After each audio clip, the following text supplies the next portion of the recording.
ఇన్ని భయంకరాలు జరుగుతుంటే లోకంలో, ఇంత భయంకరమైనటువంటి పాపం జరుగుతుంటే అసలు దేవుడు ఏడున్నాడండి? అసలు దేవుడు ఉన్నాడా? ఉంటే ఇన్ని భయంకరాలు జరుగుతాయా లోకంలో అని మాట్లాడుతుంటారు కదా. ఏం చేయాలి మరి? ఏం చేయాలి అని అంటే అక్కడికక్కడే చంపేయాలని అన్నా కదా. అక్కడ నువ్వుంటే ఒకసారి ఆలోచించు. అదే పాపములో కొట్టుమిట్టాడుతున్నటువంటి పొజిషన్లో వేరే వాడు ఉన్నాడు కనుక నువ్వు అలా మాట్లాడుతున్నావు, కానీ ఒక్కసారి నువ్వే ఎక్కడ ఉన్నావని ఆలోచించు. అప్పుడు ఏమంటావు? ఒక అవకాశమే తండ్రి అంటావా లేదా? అంతేనా కదా. అక్కడ నీ కొడుకుంటే, నువ్వే ఉంటే ఎట్టుంటది?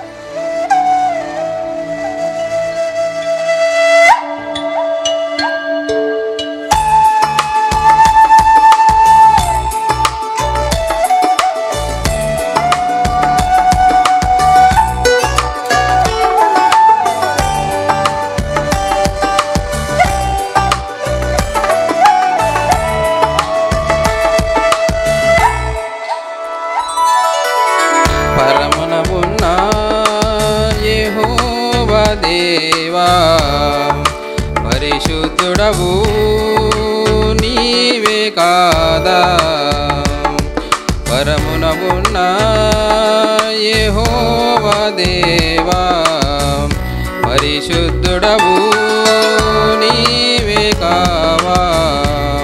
మేము పరిశుద్ధులుగా ఉండాలని కోరుకున్నావు నీవు, కల్మషము లేని కనికరము కలిగి బ్రతకాలనుకున్నావు. మా బ్రతుకులోన నీ పనులు చేస్తూ జీవించాలనుకున్నావు.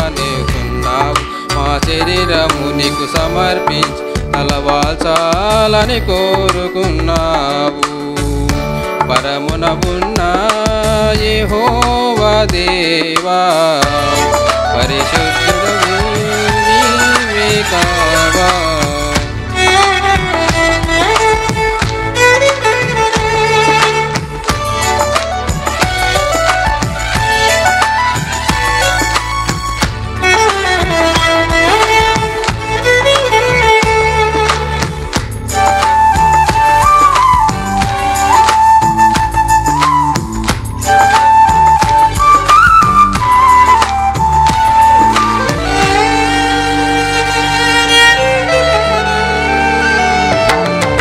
బలి అర్పణయు నీవు కోరలేదు, దహన బలులు నీకు ఇష్టమైనవి కావు.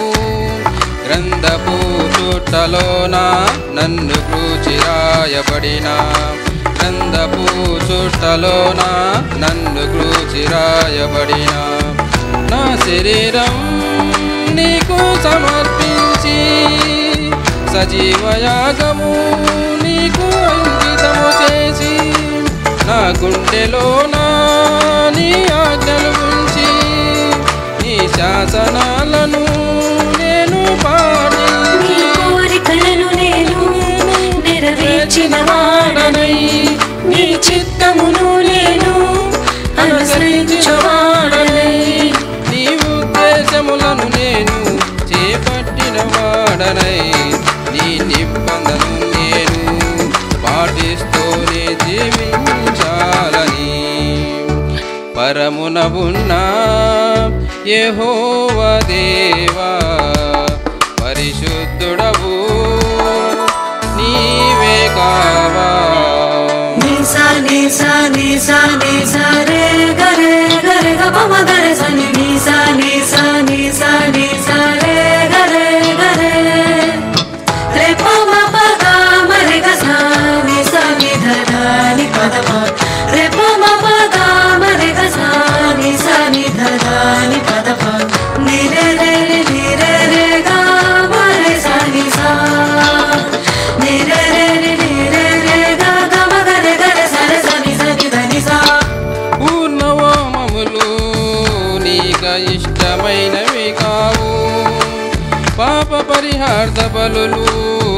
కొరనే లేదు. విలిగినా నలిగినా మనసు నీకు ఇష్టమైనది. పరిశుద్ధత పవిత్రత నీవు కోరుకున్నది. జీవితం నీకు ప్రాణార్పణం, శరీరం నీకై నలగాలని. నోటి ప్రతి మాట నీకై ఉండుటకు, నా అవయవాలు నీకై సంకల్పంలో నేను ఉన్నానుగా. జగత్తు వేయకముందే కోరుకున్నావుగా. నీ సత్క్రియలను చేయడానికి నన్ను పంపించావని. నీ నామస్మరణముతోను తనువు చాలించి వెళ్ళాలని. పరమున ఉన్న యెహోవా దేవా, పరిశుద్ధుడవు నీవే కావా. పరమున ఉన్న యెహోవా దేవా, పరిశుద్ధుడవు నీవే కావా.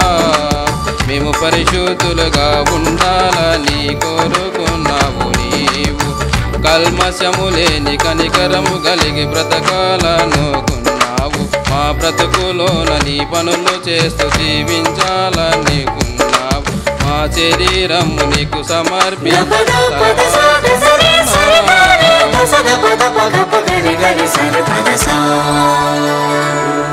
హల్లెలూయా. దేవునికి స్తోత్రం కలుగునుగాక. ఆమేన్. సర్వోన్నతుడు, సర్వాధికారి, సమస్త సృష్టిని సృష్టించిన మన అందరి కన్న తండ్రి అయినటువంటి ఆ ఏకైక దేవదేవునికి, ఆయన కుమారుడు, మన రక్షకుడు యేసుక్రీస్తు ప్రభుల వారి ద్వారా పరిశుద్ధాత్మ సహాయముతోనే వేవేలా స్తుతి స్తోత్రాలు, కృతజ్ఞతాస్తుతులు చెల్లించుచున్నాను. అదేవిధంగా ఆయన మాటలు వినాలి, విన్న మాటల ప్రకారంగా బ్రతకాలి అనే ఆలోచన, అలాంటి ఉద్దేశం కలిగి వచ్చి కూర్చున్నటువంటి మీ అందరికీ కూడా క్రీస్తు పేరిటనే నాకు శుభములు, వందనాలు తెలియజేస్తూ ఉన్నాను.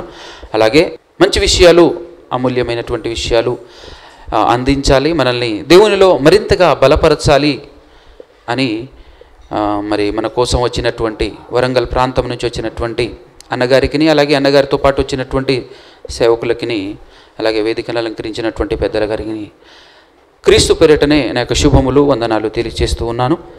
ఒక రకంగా చెప్పాలి అని అంటే, నేను సేవలో ఈరోజు ఈ విధంగా ముందుకు సాగుతున్నానంటే దానికి అనేక మంది, కొంతమంది సేవకులు వాళ్ళని చూసి నేను ఎదిగాను. అందులో ఖచ్చితంగా అన్నగారు కూడా ఉన్నారు. అందును బట్టి దేవుని స్తుతిస్తూ కొన్ని విషయాలు ఆలోచన చేద్దాం. నిన్నటి దినాన మనం ఉదయం దేవుడు తన వ్యవసాయం పాడైపోతున్నప్పుడు, పురుగు పట్టినప్పుడు ఎలా రికవరీ చేసుకోవటానికి దేవుడు చేస్తున్నటువంటి ప్రయత్నాలు ఎన్నో రకాలుగా, ఎన్నో విధాలుగా తన వ్యవసాయాన్ని బాగు చేసుకోవటం కోసం దేవుడు ప్రయాసపడుతూ ఉన్నాడు అనేటటువంటి విషయాన్ని ఆలోచించడం మాత్రమే కాకుండా, క్రీస్తు పూర్వం 9వ శతాబ్దం అనగా క్రీస్తు పూర్వం 860 నుంచి 830 ఆ మధ్య ప్రాంతములో దేవుడు చేసినటువంటి ప్రయత్నం, తన ప్రజలుగా, తన తోటగా, తన వ్యవసాయముగా ఉన్నటువంటి ఇశ్రాయేలీయులు పాడైపోయినప్పుడు వారిని మరలా తన వైపుకు మళ్లించటం కోసం, వారిని బాగు చేయటం కోసం దేవుడు చేసినటువంటి ప్రయత్నం ఎలాంటిదో, ఆ ప్రయత్నం కోసం అని చెప్పేసి దేవుడు ఏ విధంగా ఒక వ్యక్తిని, ఒక ప్రవక్తని ఎందు నిమిత్తము పుట్టించాడో అనేటటువంటి విషయాన్ని మనం చూసాము పరిచయంగా నిన్న ఉదయం. ఆ తర్వాత మధ్యాహ్నం కొన్ని విషయాలు మాట్లాడుకున్నాం. అలాగే రాత్రి కూడా దేవుడు తాను పుట్టించిన తన ప్రవక్త, తన పిల్లల్ని తన వైపుకు మళ్లించటం కోసం తాను పుట్టించినటువంటి ప్రవక్త అయినటువంటి ఏలియా గారి గురించి మరికొన్ని విషయాలు రాత్రి సమయం మనం మాట్లాడుకోవటం జరిగింది. చాలామంది రాత్రి వినలేదు, వెళ్ళిపోయారు కదా. ఉన్నటువంటి వారైతే విన్నరు. అయితే దేవుడు ఏలియా గారిని పుట్టించిందే తన నుండి దూరమైన తన ప్రజలు ఇశ్రాయేలీయులు 10 గోత్రికర్తలుగా ఒక రాజ్యం, 2 గోత్రికర్తలుగా మరొక రాజ్యం ఉత్తర దక్షిణ రాజ్యాలుగా విడిపోయారు. ఒకే దేశం 2 దేశాలుగా విడిపోయిన తర్వాత ఇశ్రాయేలీయులు దేవునికి దూరం అయిపోయి దేవుని పేరట విగ్రహాలను పెట్టేసి, అది చాలక అహాబు అనేటటువంటి రాజు ఇతర దేశంలో వాళ్ళ చేతులతో రూపించుకున్నటువంటి దేవుణ్ణి, బయలు అనేటటువంటి ఒక దేవతను, తన భార్య ద్వారా సిదోను దేవతను తీసుకొచ్చేసి గుడిగట్టి బలిపీఠము గట్టి దేవుణ్ణి కంప్లీట్గా పూర్తిగా వదిలెట్టి ఇతర దేవతలను పూజిస్తున్నటువంటి కాలంలో ఇంతకు ముందున్నటువంటి రాజులు తప్పు చేస్తే వాళ్లను ఎలాగైతే మొక్కను పీకి పడేసినట్టుగా పరిపూర్ణంగా వారి కుటుంబం భూమి మీద లేకుండా యెరోబాము గారి కుటుంబం కానివ్వండి, బయేషా గారి కుటుంబం కానివ్వండి, భూమి మీద వారి వంశమన్నదే లేకుండా వారిని తీసివేయటం జరిగింది. అలాగే ఇతను కూడా తప్పు చేస్తున్నాడు, ఇతని కుటుంబాన్ని కూడా తీసివేద్దామనే ఆలోచన వచ్చింది. ఆ మాట కూడా దేవుడు చెప్పించినప్పటికీ కూడా దేవుడు చేస్తున్న ప్రయత్నం, తన ప్రవక్తను పుట్టించి ఏదో ఒక రకంగా ఎలాగోలాగు పాడైపోయిన ఈ మొక్కను బాగు చేయాలి అనేటటువంటి ప్రయత్నంతో ఆయన చేస్తున్నటువంటి ఒక గొప్ప ప్రయత్నం అనే చెప్పాలి. ఏలియా గారిని పుట్టించి ఆ ఏలియా గారి ద్వారా అహాబు రాజుని మరలా దేవుని వైపుకు మళ్లించటం కోసం ఏలియా గారి ద్వారా చేయించినటువంటి అద్భుతాలు కూడా కొన్ని చూశాం రాత్రి మనం. మొదటగా 3.5 సంవత్సరాలు వర్షం కురవకుండా ఆఫ్ చేయటం తన ప్రార్థనతో. ఆ తర్వాత 3.5 సంవత్సరాల తర్వాత దేవుడు మరలా వర్షాన్ని ఇవ్వటం, వర్షాన్ని ఇచ్చే ముందు ఒక అద్భుతాన్ని చూపించటం. ఇదిగో నువ్వు బయలు దేవతను పూజిస్తున్నావు, నిజమైన సృష్టికర్త అయినటువంటి దేవుడు నీ కోసం నన్ను పుట్టించాడు, నిన్ను తన వైపుకు మళ్లించడం కోసం నన్ను పంపించాడు అని చెప్పేసి, ఇదిగో ఆ దేవుడైతే ఆయన్ని పూజిస్తాం, ఈయన దేవుడైతే ఈయనను పూజిద్దామని చెప్పేసి ఒక చక్కటి ఛాలెంజ్ విసిరి, ఒక చక్కటి అద్భుతమైనటువంటి ప్లాన్ వేసేసి ఒక బలిపీఠం కట్టించి ఒక ఎద్దును, చెరొక వైపు 2 ఎద్దులను తీసుకుని ఎద్దును వధించి బలిపీఠం మీద పెట్టి, ఏ దేవుడైతే మన ప్రార్థన విని ఈ ఎద్దును ఆకాశము నుంచి దిగి వచ్చినటువంటి అగ్నితో కాల్చివేస్తాడో ఆ దేవుడే నిజమైన దేవుడు అని చెప్పేసి నిర్ధారించుకుందాం, ఆ దేవుణ్ణే మనం ఆరాధించేటటువంటి ప్రయత్నం చేద్దామని అన్నప్పుడు అక్కడ యెహోవా దేవుడు సమాధానం ఇవ్వటం. సమాధానం ఇచ్చిన తర్వాత ఇదిగో యెహోవాయే దేవుడు, యెహోవాయే దేవుడు అని అక్కడ ఉన్నటువంటి ప్రజలందరూ ముక్తకంఠంతో అరవటం. ఆ తర్వాత దేవుడే కానీ రాయిని మీరు దేవుడు అని చెప్పేసి మొక్కుతున్నారు, ఎటువంటి సమాధానం లేదు, ఎటువంటి రెస్పాన్స్ కూడా లేదు. అలాంటి ఆ బండరాయికి 450 మంది ప్రవక్తలుగా చలామణి అవుతూ, ఈ 450 మంది వాళ్లకున్న వాక్చాతుర్యంతో, వాళ్లకున్నటువంటి జ్ఞానంతో లేనిదాన్ని ఉన్నది అని నమ్మించి ఉన్నవాడైనటువంటి దేవుని ప్రవక్తలను ఊచకోతకు గురి చేసినటువంటి వీళ్లను మాత్రం వదిలిపెట్టకూడదని చెప్పేసి 450 మందిని నిలబెట్టి చంపేశాడు ఏలియా గారు. అది మనం రాత్రి చూసాం. ఇంత చూసినా, ఇంత అద్భుతాన్ని కళ్ళారా చూసినా తిరగని మారని హృదయం కలిగి ఉన్నాడు.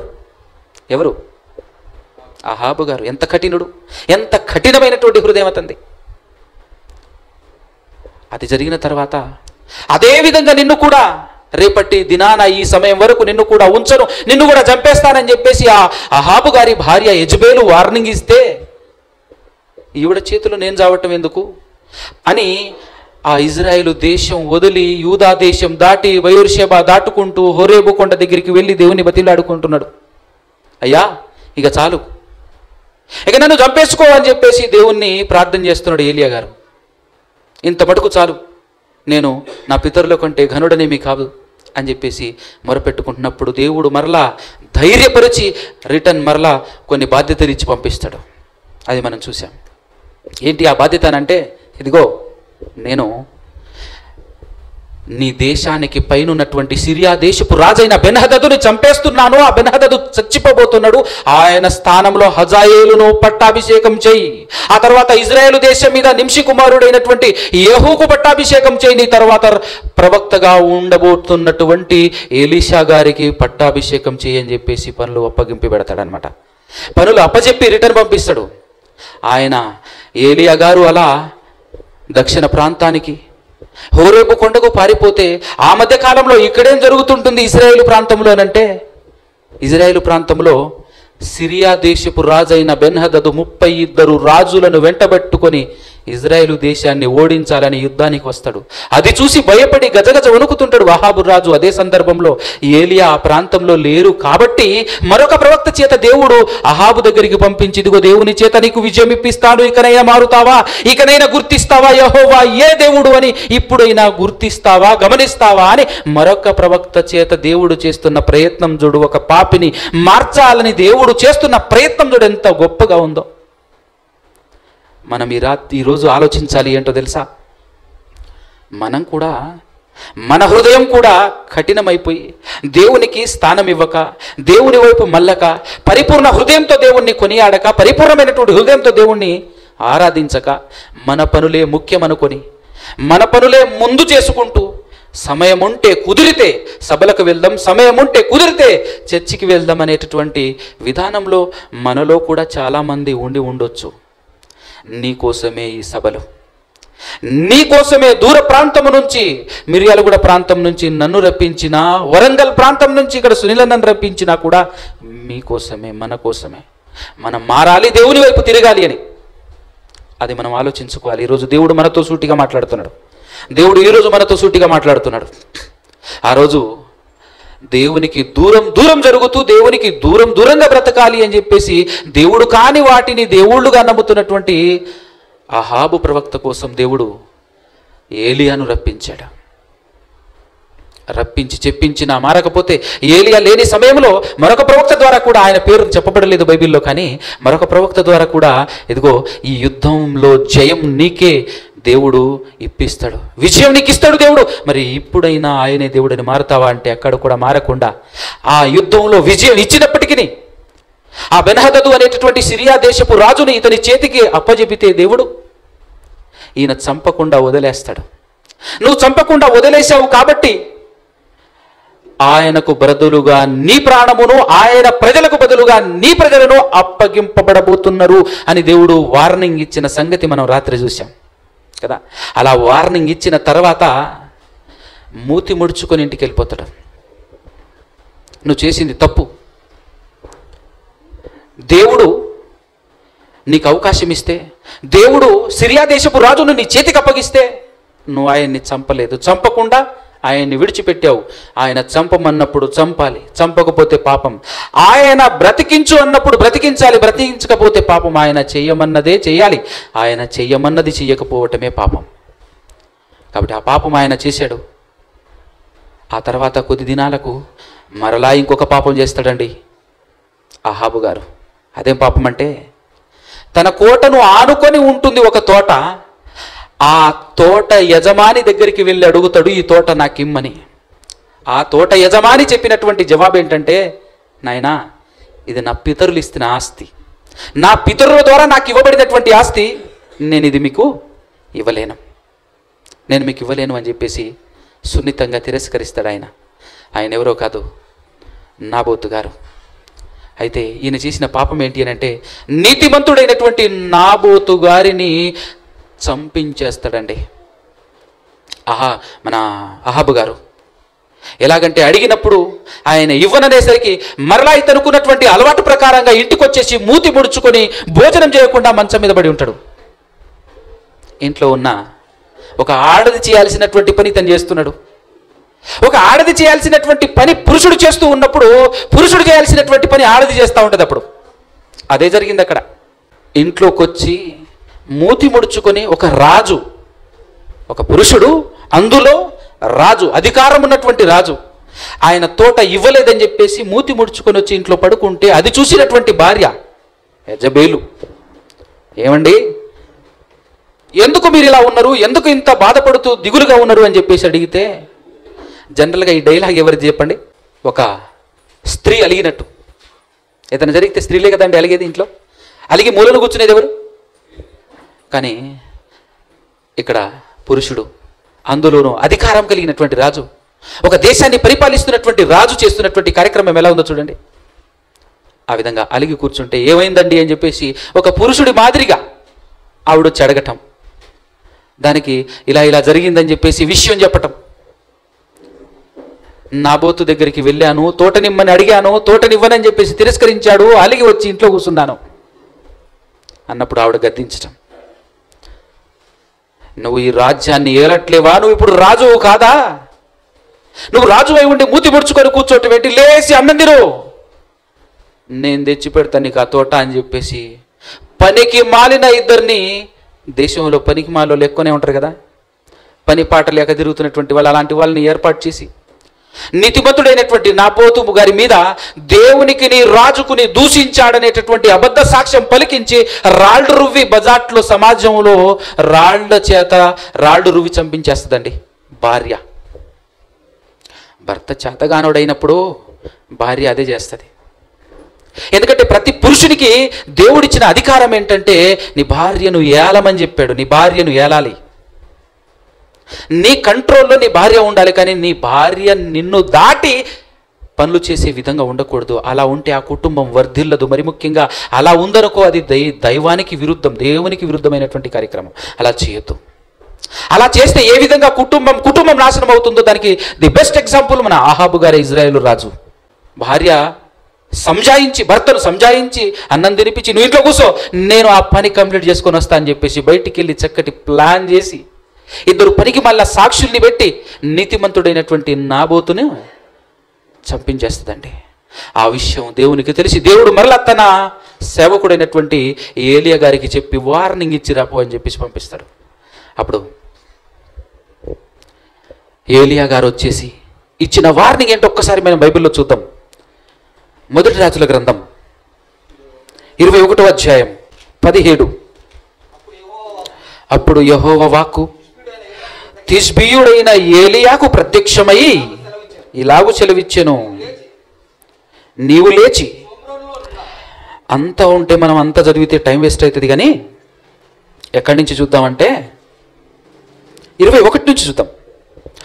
అందుకు యెహోవా ఇలాగు సెలవిచ్చెను, నేను నీ మీదికి అపాయము రప్పించెదను, నీ సంతతి వారిని నాశనము చేతును. అల్పులేమి ఘనులేమి ఇశ్రాయేలు వారిలో అహాబు పక్షమున ఎవరునూ లేకుండా పురుషులనందరినీ నిర్మూలము చేతును. ఇజ్రాయేలు వారు పాపము చేయుటకు నీవు కారకుడవై నాకు కోపము పుట్టించితివి గనక నెబాతు కుమారుడైన యెరోబాము కుటుంబమునకును అహియా కుమారుడైన బయేషా కుటుంబమునకును నేను చేసినట్లు నీ కుటుంబమునకు చేయుదనని యెహోవా. చూసారా, ఇంతకుముందు ఆల్రెడీ 2 వంశాలు 2 కుటుంబాలు భూమి మీద లేకుండా, భూమి మీద వారి ఆనవాలు లేకుండా దేవుడు తీసేసాడు. ఒక మొక్క పాడైపోయినప్పుడు ఆ మొక్కకు పట్టినటువంటి జబ్బు, ఆ మొక్కకు పట్టినటువంటి పురుగు మరో మొక్కకు అంటకుండా మనం ఎలాగైతే తోటలో ఉన్నటువంటి మొక్కని ఏర్లతో సహా ఎలాగైతే పీకి అవతల ఇసిరేస్తామో అదే విధానంలో దేవుడు ఇక్కడ ఏం చేశాడు అంటే, ఇజ్రాయేలు 10 గోత్రికర్తలు విడిపోయిన 10 గోత్రికర్తల ఇజ్రాయేలు రాజ్యానికి మొదటి రాజైనటువంటి యెరోబాము తన కుమారుడు నాదాబు వారిరువురిని అదే విధంగా వారి కుటుంబం భూమి మీద లేకుండా పురుషులందరినీ చంపేశాడు. ఎలా చంపాడంటే, ఇంకొక వార్నింగ్ ఏముంటది అంటే, ఇదిగో ఊరిలో చచ్చిపోయినటువంటి నీ వారందరినీ కుక్కలు తింటాయి, ఊరి బయట ఎవరైతే చచ్చిపోతారో వారిని ఆకాశ పక్షులు తింటాయి, అంత భయంకరంగా ఉంటుంది మీ నాశనం, మీ చావు అని చెప్పేసి శాపం దేవుని దగ్గర నుంచి వచ్చినటువంటి కోపానికి ఈ విధంగా వారి కుటుంబం బలైపోతుంది అని చెప్పేసి దేవుని తీర్పును ఏలియా గారు వచ్చేసి అహాబు గారితో చెప్పటం. ఆ తీర్పులో ఇంకొక మాట కూడా వాడాడండి. ఏంటో తెలుసా, నీలాంటి ఇంకోడు లేడు, నీలాంటోడు దేవునికి వ్యతిరేకంగా పనులు చేయటానికి నీవు నీకు భార్య అయిన యెజబేలుకు నువ్వు అమ్ముకున్నావు చూడు అనేటటువంటి మాట ఒక్కసారి 25 చూడండి. 25 వచనం, తన భార్య అయిన యెజబేలు ప్రేరణ చేత యెహోవా దృష్టికి కీడు చేయ తన్ను తాను అమ్ముకొనిన అహాబు వంటి వాడు నీలాంటోడు ఎవడు ఉండడయ్యా, ఇంతటి దౌర్భాగ్యుడు నువ్వు, ఇంతటి దరిద్రుడు నువ్వు అనేటటువంటి కోణంలో ఏలియా గారు చెప్పినటువంటి మాట. ఆ మాట, ఆ వార్నింగ్ అదంతా విన్న తర్వాత అద్భుతాలు చూసిన కదలని హృదయం. బాగా ఆలోచన చేయండి. మనం కూడా కదా ఎంత చెప్పినా, ఎన్ని మాటలు చెప్పినా, దేవుని కార్యాలు చూసినా కూడా మన హృదయం కదలదు. ఎప్పుడు కదులుతుంది? మన దాంక బాధలు కష్టాలు మన చుట్టూ అలుముకున్నప్పుడు, ఇబ్బందులు మన కుటుంబాన్ని అలుముకున్నప్పుడు, మన కుటుంబం దరిచేరినప్పుడు తండ్రి అని అప్పుడు మొరపెడతాం కదా. అంత దాంక వెళ్ళాలా? ఇక్కడ కూడా సేమ్ టు సేమ్ అహాబు గారు ఎప్పుడైతే నీ కుటుంబం 100% ఆ విధంగా జరుగుతుంది అని చెప్పాడు, ఉట్టిగానే చెప్పలేదు, చూపించాడు ఎగ్జాంపుల్. ఆల్రెడీ నాశనం అయ్యారు, యెరోబాము కుటుంబం, బయేష కుటుంబం నాశనమైంది అని అన్నప్పుడు అది ఆల్రెడీ తెలుసుకున్న వ్యక్తి, ఆ చరిత్ర తెలిసినటువంటి వ్యక్తి, పెద్ద దూరమేమి లేదు, వెంటనే జరుగుతున్నటువంటి కాలం చూస్తున్నాడు గనక గుండెల్లో భయం జ్వరబడింది. గుండెల్లో భయం జ్వరబడి గోనె బట్టలు కట్టుకొని ఉపవాసం ఉండి కింద బొరలాడుతున్నాడు అనమాట.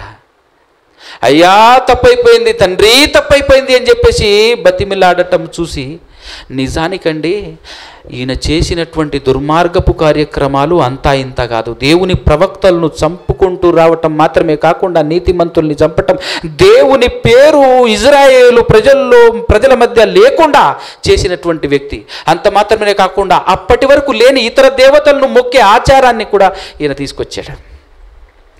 దేవుని పేరిట, నిజ దేవుని పేరిట విగ్రహాలను పెట్టింది యెరోబాము అయితే, ఆ యెరోబాము చేసిన పాపాన్ని మించి ఆయన ఏం చేస్తాడు? పాపము ఆయన చేసినటువంటి పాపం కాదు, అంతకు డబల్ ట్రిపుల్ నేను చేస్తా చూడు అని చెప్పేసి అందరినీ మించి పాపం చేసినటువంటి వ్యక్తి ఇతను గురించి రాయబడినటువంటి ఒక మాట ఉంటుంది. ఒకసారి మీరు 16వ అధ్యాయంలో చూసినట్లయితే, ఇదే రాజుల గ్రంథం 16వ అధ్యాయంలో ఒక మాట ఉంటుందండి. 30వ వచనం. ఒమ్రీ కుమారుడైన అహాబు తన పూర్వీకులందరినీ మించునంతగా యెహోవా దృష్టికి చెడుతనము చేసెను. నెబాతు కుమారుడైన యెరోబాము జరిగించిన పాపక్రియలను అనుసరించి నడుచుకొనుట స్వల్ప సంగతి అనుకొని అతడు సిదోనీయులకు రాజైన యద్బయలు కుమార్తె అయిన యజ్బేలును వివాహము చేసుకుని బయలు దేవతను పూజించుచు, అది అంతకు మించి చేయాలి. నేను యెరోబాము గారిని ఫాలో అవటం ఏంటండి, నేనే ఒక ట్రెండ్ సెట్ చేయాలి అని చెప్పేసి ఆలోచించి వేరే దేశపు ఇతర దేశపు దేవతలు, జీవము లేని, దైవత్వము లేని, మనుషుల చేత నిర్మించబడినటువంటి దేవతలను తన దేశంలో కొన్ని ఆరాధిస్తూ పూజిస్తూ బ్రతకటం అనేటటువంటిది నిజంగా భయంకరమైనటువంటి పాపం. అలాంటి పాపం చేస్తూ అది సాలక నిజ దేవుని ప్రవక్తల్ని చంపుతూ ఉండటం అంటే మామూలు విషయమా? భయంకరమైనటువంటి పాపి. అయినప్పటికీ కూడా వార్నింగ్ ఇవ్వంగానే ఎప్పుడైతే మారు మనసు కలిగి దేవుణ్ణి ప్రార్థన చేస్తాడో, ఇంత భయంకరుడు ప్రార్థన చేస్తే దేవుడు వెనక్కి తిరిగి చూస్తాడా? మరలా ఇతనికి క్షమాపణ దయచేస్తాడా? ఆల్రెడీ వార్నింగ్ కూడా ఇచ్చేశాడు, నువ్వు చావబోతున్నావు, నీ చావు భయంకరంగా ఉండబోతుంది, నీ రక్తమును కుక్కలు నాకుతాయి, నీ వాళ్ళు ఊరి బయట చచ్చిపోయేటటువంటి నీ వాళ్ళందరినీ ఆకాశ పక్షులు తింటాయని చెప్పేసి వార్నింగ్ ఇచ్చిన దేవుడు మళ్ళీ మాట మారుస్తాడా అని అంటే, దేవుని హృదయం మనకు అర్థం కావాలి. ప్రేమామయుడు ఆయన. ఎంతటి భయంకరమైనటువంటి పాపి అయినా సరే నిజంగా హృదయపూర్వకంగా మారి నువ్వు ప్రార్థన చేస్తే దేవుడు మరలా నీ వైపు తిరుగుతాడు. ఒరిజినల్గా మనుషులముగా మనకు గిట్టని విషయం ఇది. కొంతమంది ఉంటారు భయంకరమైనటువంటి పాపాలు చేసి, నీ ఎడల భయంకరమైన కార్యాలు చేసిన తర్వాత ఏదో తెలియక తప్పు జరిగిపోయిందండి, నేను తప్పు చేశాను, నన్ను క్షమించు అని అంటే మన మనసు కరగదు. అబ్బబ్బబ్బబ్బబ్బ ఎంత భయంకరమైన కార్యాలు చేశారో నువ్వు, నిన్ను క్షమించటం అంటూ అస్సలు నా జీవితంలో బతికుండగా నేను క్షమించను రా, అస్సలు నువ్వు చేసినటువంటి కార్యాలు ఇంతంత అని మాట్లాడతాం లేదా మనం? కానీ దేవుడు మనలా అంటాడు కాదండి. నిజంగా నేను చేసినటువంటి కార్యక్రమాలు అంత నీట్గా చదువుతూ వస్తున్నప్పుడు నాకేమనిపించిందంటే, తండ్రి నువ్వు ఇంత సింపుల్గా క్షమించడం నాకు నచ్చలేదా అనిపించింది. ఒక మనిషిగా మనం ఆలోచిస్తే మనకేమనిపిస్తుంది అంటే, ఇదేంది అని అనిపిస్తుంది. కానీ దేవుడు అంటాడు, ఒరే నువ్వు నా కుమారుడివే, అతను కూడా నా కుమారుడే. దేవుడు మనకు అర్థం కావాలంటే మన పిల్లల ఎడల మనం ఎలాగుంటామో ఆ విషయం ఒక్కసారి హృదయంలో పెట్టుకొని ఆలోచిస్తే తప్ప దేవుడు మనకు అర్థం కాదండి. ఈ లోకంలో చాలామంది మాట్లాడుతుంటారు కదా, చాలామంది ఏమని మాట్లాడుతుంటారు, దేవుడు లేడనేటటువంటి వాళ్ళు ఎక్కువ మంది ఏమనుకుంటుంటారంటే, ఇన్ని భయంకరాలు జరుగుతుంటే లోకంలో, ఇంత భయంకరమైనటువంటి పాపం జరుగుతుంటే అసలు దేవుడు ఏడున్నాడండి, అసలు దేవుడు ఉన్నాడా? ఉంటే ఇన్ని భయంకరాలు జరుగుతాయా లోకంలో అని మాట్లాడుతుంటారు కదా. ఏం చేయాలి మరి? ఏం చేయాలి అని అంటే అక్కడికక్కడే చంపేయాలి వాళ్ళని, అవునా కదా. అక్కడ నువ్వుంటే ఒక్కసారి ఆలోచించు. అదే పాపములో కొట్టుమిట్టాడుతున్నటువంటి పొజిషన్లో వేరే వాడు ఉన్నాడు కనుక నువ్వు అలా మాట్లాడుతున్నావు. కానీ ఒక్కసారి నువ్వే ఎక్కడున్నావని ఆలోచించు. అప్పుడేమంటావు? ఒక అవకాశమే తండ్రి అంటావా లేదా? అంతేనా కదా. అక్కడ నీ కొడుకుంటే, నువ్వే ఉంటే ఎట్టుంటుంది? అది దేవుడు అలా ఆలోచిస్తే నువ్వు ఎంతో, ఆయన అంతే. నాకు ఒక్క ఆత్మ కూడా నశించటం దేవునికి ఇష్టం లేదు. అందుకోసమే ఆయన ప్రేమతో మారు మనసు ఈరోజు వస్తుందేమో, రేపు వస్తుందేమో, ఎల్లుండి మారుతాడేమో, ఇంకో రోజు మారుతాడేమో అని చెప్పేసి దీర్ఘశాంతంతో మన కోసం ఎదురు చూస్తున్నాడు మన కన్న తండ్రి. అహాబు గారు మారాలనే ఏలియా గారిని పంపించడం జరిగింది. ఫైనల్గా వార్నింగ్ విని మారుతుంటే ఆనందంతో వార్నింగ్ ఇచ్చి రిటర్న్ వెళ్ళిపోతున్నటువంటి ఏలియాని పిలిచి దేవుడు మరలా, నాయనా చూసావా నా ఎడల భయంతో అహాబు గారు ఎలా ప్రవర్తిస్తున్నాడో చూడవా అని చెప్పేసి మరలా మాట్లాడుతుంటాడండి దేవుడు ఏలియా గారితో. ఒకసారి 21వ అధ్యాయము 28, 29 వచనాలు చూడండి. 28, 29 వచనాలు. యెహోవా వాక్కు తిష్బీయుడైన ఏలియాకు ప్రత్యక్షమై ఇలాగు సెలవిచ్చెను, అహాబు నాకు భయపడి వినయముగా ప్రవర్తించుట చూచితివా? నాకు భయపడి అతడు వినయముగా ప్రవర్తించుట చేత ఆ అపాయము అతని కాలమునందు సంభవింపకుండా ఆపి అతని కుమారుని కాలమునందు అతని కుటుంబీకుల మీదికి నేను దాన్ని రప్పించెదను అని అన్నాడండి.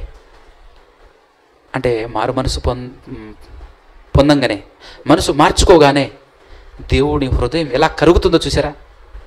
అలా కరిగి అవకాశం ఇచ్చాడు. సరే నువ్వు మారావు కాబట్టి నువ్వు తగ్గించుకొని నా దగ్గరికి వచ్చి నా మోకరించి క్షమాపణ అడిగావు కాబట్టి ఇదిగో నేను చెప్పినటువంటివి ఖచ్చితంగా జరుగుతుంది, కానీ నీ కాలంలో కాకుండా నీ పిల్లల కాలంలో జరిగిస్తా అని ఒక వెసులుబాటు ఇచ్చాడు చూడు.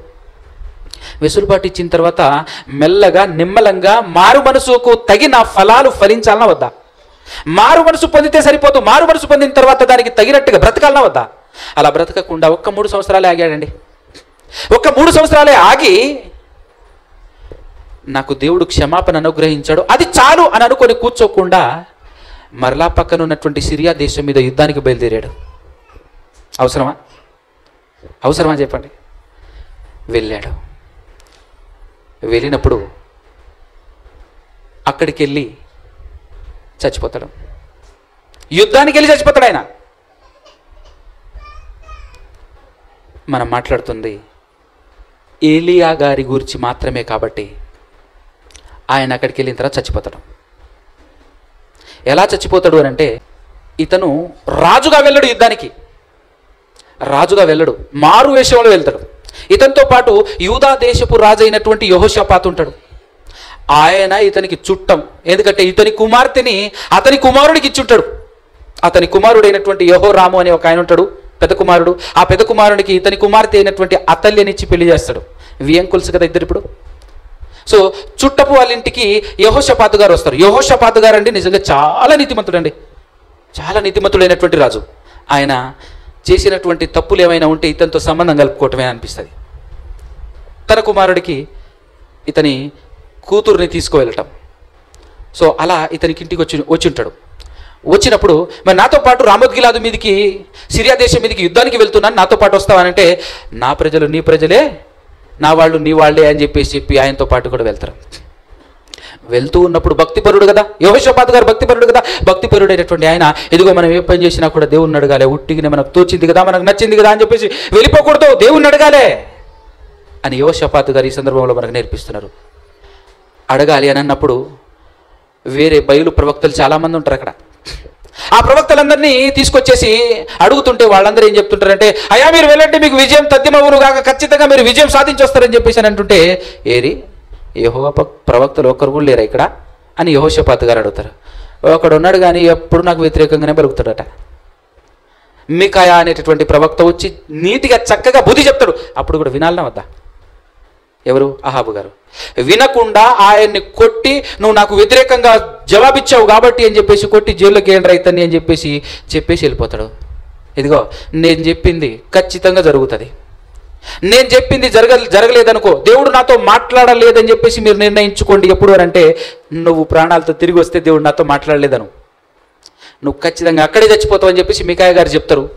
చెప్పినా వినకుండా, చెప్పినా ఎక్కడో లోతుల్లోనికి ఈయన చెప్పింది జరుగుతుంది అనేటటువంటి భయం మాత్రం గుండెల్లో ఉంది ఎవరికి? అహాబు గారికి. అందుకోసమే మారు వేషం వేసుకొని, ఇదిగో రాజుగా నువ్వు బయలుదేరు, నేను మాత్రం మారు వేషం వేసుకొని వస్తా అని చెప్పేసి రాజుగా యెహోషాపాతు గారు వెళ్తారు యుద్ధానికి, ఈయన మాత్రం వేరే సైనికునిగానే వెళ్తారు.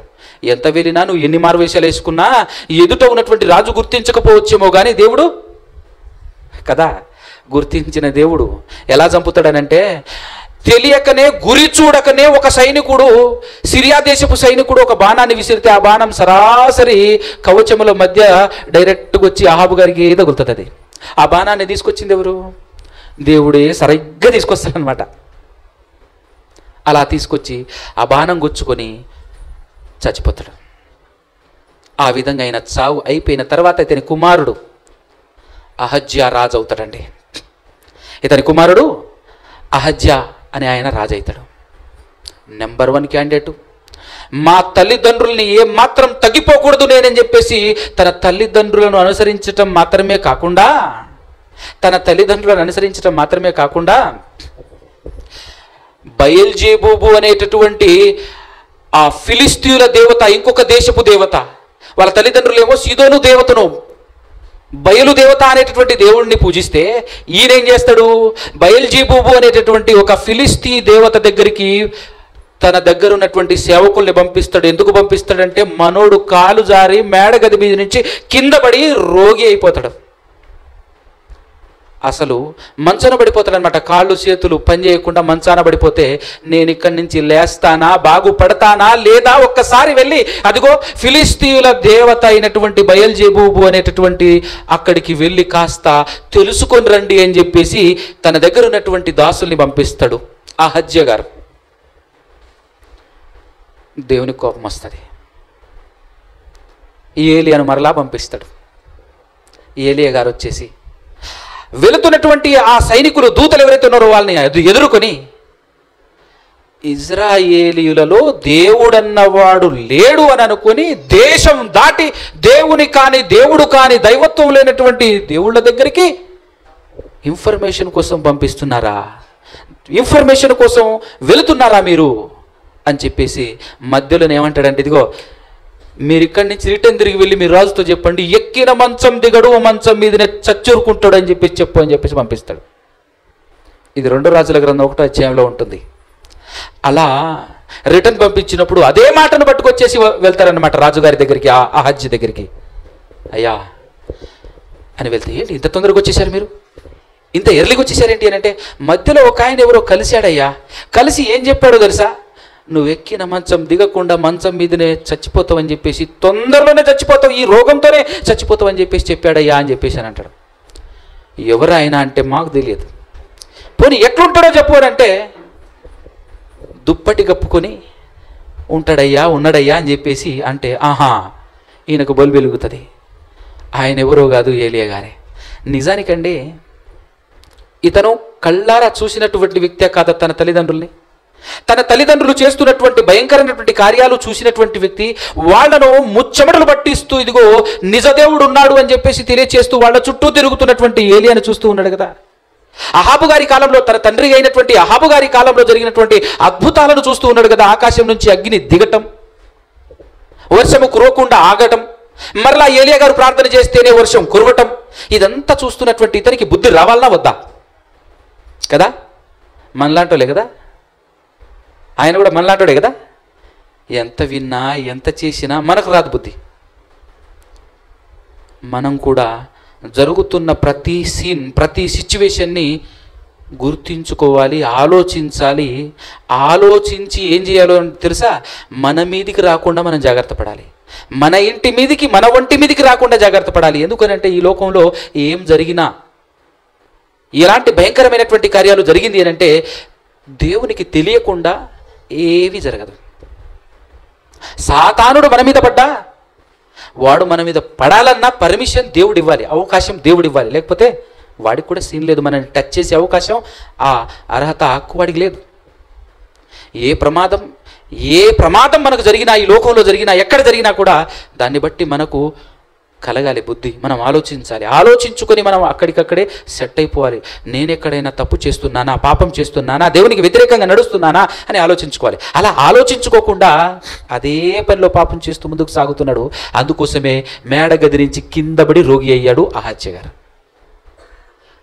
అది అయింది చాలక ఎందుకు ఇలా అయింది అని చెప్పేసి ఆలోచించక, మా పితరుల దేవుడు ఉన్నాడు కదా మా దేశంలో అని కూడా ఏమాత్రం ఆలోచించకుండా, మా నాన్నగారి కాలంలో అద్భుతాలు చేసినటువంటి ఏలియా అనే పవర్ఫుల్ ప్రవక్త ఇంకా బ్రతికే ఉన్నాడు కదా నా కాలంలో కూడా అని చెప్పేసి ఆలోచించకుండా, వాళ్ళ దగ్గరికి పంపించకుండా ఎక్కడికి పంపిస్తున్నాడు చూడు.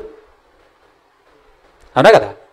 మనం కూడా చూస్తుంటాం, ఇక్కడ కూడా దేవుడు ఉన్నాడు, ఇక్కడ కూడా సేవకుడు ఉన్నాడు అని చెప్పేసి వదిలేసి ఎంత దూరం పరిగెడతాం మనం, ఎంత దూరం వెళ్తాం మనం?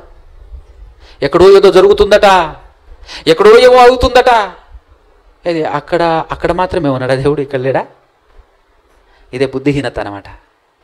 నువ్వు నీతి నిజాయితీగా ఉండి ప్రార్థన చేస్తే నీ ప్రార్థన ఖచ్చితంగా వింటాడు దేవుడు. అవునా కదా? దేవుణ్ణి అడిగే విధంగా అడగాలి, మనసును మార్చుకొని అడగాలి. లేదా ఇప్పటివరకు నువ్వు పాపాలు చేస్తున్నావా, తండ్రి నన్ను క్షమించు, నేను చేసింది తప్పు, నేను చేసింది పాపం అని ఒప్పుకొని ప్రార్థన చేయి. నీ ప్రార్థన ఖచ్చితంగా అంగీకరించేటటువంటి దేవుడు. ఇలాంటి కార్యక్రమం చేయాలి మనం. మనకు బుద్ధి కలగటం కోసం ఇదిగో ఈ చరిత్రను రాయించాడు. ఈ చరిత్రలో తన తండ్రి జీవితకాలంలో జరిగిందంతా చూసినప్పటికీ కూడా బుద్ధి తెచ్చుకోలేనటువంటి, బుద్ధి రానటువంటి మరొక రాజు అహజ్య గారు కేవలం 2 సంవత్సరాలే పరిపాలన చేస్తాడు. 2 సంవత్సరాలే అంటే నన్ను అడిగితే 1 సంవత్సరమే చక్కగా పరిపాలించినాలే. ఆ మధ్యకాలంలో మిద్దె మీద నుంచి పడి కాళ్ళు ఇరగొట్టుకొని మంచం మీద పడ్డాడు. మంచం మీద పడ్డ తర్వాత మరలా పాపం మంచం మీద పడి కూడా ఏలియా గారే ఈ విషయం చెప్పారు అని తెలుసుకున్నటువంటి రాజు మరలా పంపిస్తాడు. ఏమన్నా తెలుసా? ఎవరికి పంపిస్తాడు తెలుసా? ఆయన పట్టుకురండి. ఎవరిని? ఏలియా గారిని పట్టుకురండి అని చెప్పేసి 50 మందిని పంపిస్తాడు. 50 మందిని, ఆ 50 మంది మీద ఉన్నటువంటి అధిపతిని పంపిస్తే వాళ్ళు వెళ్ళేసి నన్ను అడిగితే ఎలా వెళ్ళి ఉంటాడంటే ఆ రాజ్యాధికారం అనేటటువంటి పొగురుతో వెళ్ళి ఉంటాడు అక్కడికి. దైవజనుడా మరి రాజుగారు పిలుస్తున్నారు, గమ్మున రా అని పిలుచుంటారు. అంతే కదా? అధికారంతో రాజుగారు పిలిస్తే ఎవరైనా రావాల్సిందే రండి అనేటటువంటి విధానంలో. దైవజనుడా రా అని పిలవంగానే ఆయన కూర్చొని చక్కగా ఏమన్నాడంటే, నిజంగా మీరంటున్నట్టు నేను దైవజనుడనే అయితే ఆకాశం నుంచి అగ్ని దిగి మిమ్మల్ని అందరిని ఇక్కడికిక్కడే కాల్చివేయునుగాక అంటాడంతే. మరో క్షణంలో కలిపోతారు 50 మంది. ఇప్పటికైనా బుద్ధి రావాలన్నా వద్దా? ఎవరికి? అహజ్య గారికి. ఇదంతా విన్న తర్వాత అయినా బుద్ధి రావాలన్నా వద్దా? బుద్ధి రాదు. బుద్ధి విపరీతమైపోయి మళ్ళా 50 మందిని పంపిస్తారు పట్టుకురండి రా అని. ఆయనకైతే రాలే బుద్ధి, సరే మరలా 50 మందితో ఒక అధిపతి వస్తున్నాడు. ఈడికన్నా రావద్దు బుద్ధి? నాకంటే ముందు వెళ్ళినటువంటి 50 మంది భస్మమయ్యారు, కాలిపోయారు, నేను జాగ్రత్త పడాలని ఆలోచన వీడికైనా రావాలన్నా వద్దా? ఈయన కూడా వెళ్ళి దైవజనుడా దిగి రమ్ము, మా రాజు ఆజ్ఞాపించాడు అన్నాడు. అవునా? నిజంగా నువ్వు అన్నట్టు నేను దైవజనుడే అయితే మీరందరూ ఇక్కడికిక్కడే కాలి బూడిదైపోవాలి అని చెప్పేసి మరలా చెప్పిస్తాడు. చెప్పించిన వెంటనే మరలా అదే జరుగుతుంది. మరలా 50 మంది ఖతం. ఆ వార్త కూడా వెళ్తుంది రెండోసారి. ఇప్పుడైనా మారాలన్నా వద్దా? ఇప్పుడైనా మారాలన్నా వద్దా? అహజ్య ఏంటండి మనుషులు, మనిషి యొక్క హృదయం ఎంత భయంకరమైందో మనకు అర్థం కావాలి. అందుకోసమే సృష్టికర్త అయిన దేవుడు రాయించిన మాట ఏంటో తెలుసా? హృదయం అన్నింటికంటే మోసకరమైందట, అన్నింటికంటే మోసకరమైంది. ఇర్మియా గారు పలుకుతూ ఉంటారు. ఇర్మియా గారి ద్వారా దేవుడు చెప్పించినటువంటి మాట. బహువ్యాధి గలది, భయంకరమైంది అని మాట్లాడుతుంటాడు. అలాంటిదే కావచ్చు ఆయనది హృదయం. మరలా 3వ గుంపును పంపిస్తే మా రాజుకైతే బుద్ధి లేదు కానీ నాకు కూడా బుద్ధి రాకపోతే నేను గాలిపోతానని చెప్పేసి ఆలోచన వచ్చినటువంటి 3వ అధిపతి మరలా 50 మందిని తీసుకెళ్ళేసి మోకరించి అయ్యా దైవజనుడా అని జాగ్రత్తగా మాట్లాడతాడు 3వ గుంపు అధిపతి. దయచేసి నా ప్రాణం నీ దృష్టికి ప్రియమైనదిగా ఉంటే నన్ను కూడా మరలా భస్మం చేయకుండా దయచేసి నా పట్ల ప్రేమ కలిగి ప్లీజ్. ఎందుకంటే ఆయనకు లోబడాలి నేను, నీకు భయపడాలి నేను, తప్పదు. ఆయన రమ్మన్నాడు, పిలుచుకురా అని నన్ను పంపించాడు కాబట్టి ఖచ్చితంగా నేను రావాలి. కానయ్యా ఇంతకు ముందు జరిగినట్టు వాళ్ళను భస్మం చేసినట్టు నన్ను మాత్రం చేయమాకు అని టీవీగా అడగట్లే, మోహరించి అడుగుతున్నాడు. అప్పుడు దేవుడు అంటాడు, భయపడకుండా వెళ్ళు నాయనా అంటాడు ఏలియా గారితో. అప్పుడు ఏలియా గారు వెళ్తారు. వెళ్తే ఏం జరుగుతుంది? ఏమైనా వెళ్ళిన తర్వాత ఆయన మారతాడా అంటే మారడు. దూతలకు చెప్పిన డైలాగే మరలా అక్కడ చెప్తాడు, నువ్వు చస్తావని. అప్పుడైనా మారి నా తప్పైపోయింది, నన్ను క్షమించు, లేదంటే నేనేం తప్పు చేశానో నాకు అర్థమే కావట్లేదయ్యా, కాస్త ఆ తప్పైనా చెప్పయ్యా, మార్చుకుంటానని నన్ను అడగాలి కదా. మనం నేర్చుకోవాల్సిన పాఠం. కొన్నిసార్లు మనకు అర్థం కాదు మనం చేసిన తప్పు. నేను తప్పు చేశానా?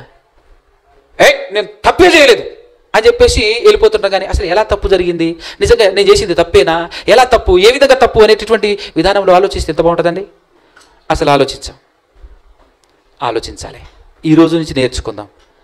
మనకు అర్థం కాకపోవచ్చు మనం చేసింది తప్పు అని, వివరణ కాస్త అడిగితే తప్పేనా, అయితే నన్ను క్షమించు అని అడగటంలో తప్పేముందండి. మనం చేసింది తప్పు అని అనుకోకుండా ఏదో చేస్తాం, అది తప్పే, కానీ మనకు తెలియదు. తెలియనప్పుడు ఎవరో ఒకరి ద్వారా దేవుడు ఖచ్చితంగా మనకు తెలియజేస్తాడు, నువ్వు చేసింది తప్పు అని చెప్పేసి. అప్పుడు మనం అడగాలి, ఎలా తప్పు, ఇలా తప్పు, ఈ వరుసలో తప్పు, ఈ వరుసలో తప్పు, ఈ వరుసలో తప్పు అని అన్నప్పుడు మనం కరగాలి. అయితే నన్ను క్షమించు, ఇది నా తప్పే అని అడగటంలో ఎంత గొప్ప విషయం ఉందో తెలుసా. దేవుడు నిన్ను ప్రేమిస్తాడు, దేవుడు నిన్ను ఇష్టపడతాడు. అలాంటి హృదయమే మనం కలిగి బ్రతుకుతాం. ఆ తర్వాత ఏలియా గారు ఆరోహణమైపోతాడు. నెక్స్ట్ ఎలీషా గారి కాలం నడుస్తుంది. ఎప్పుడైనా దేవుడు మనకు అవకాశం ఇస్తే ఎలీషా గారి గురించి కూడా నేర్చుకునేటువంటి ప్రయత్నం చేద్దాం. కానీ ఏలియా గారి జీవితంలో నుంచి మనం నేర్చుకున్నటువంటి పాఠం, ఈరోజు విన్నటువంటి విషయాలు విని అలానే వదిలేసి మరలా యథావిధిగా బ్రతికామనుకోండి, మనకు అహాబు గారికి తేడా లేదు, మనకు అహజ్య గారికి తేడా ఉండదు. మనం మారదాం, ఆలోచన చేద్దాం, మనసు మార్చుకుందాం, దేవుని కొరకు బ్రతికే ప్రయత్నం చేద్దాం. ఆ విధంగా నువ్వు నేను మనమందరం బ్రతికి ఆయన ఉన్న మహాలోకానికి చేరుకోవాలి అని కోరుకుంటూ ఈ మాటలు ముగిస్తున్నాను. కళ్ళు మూసుకుంటాను.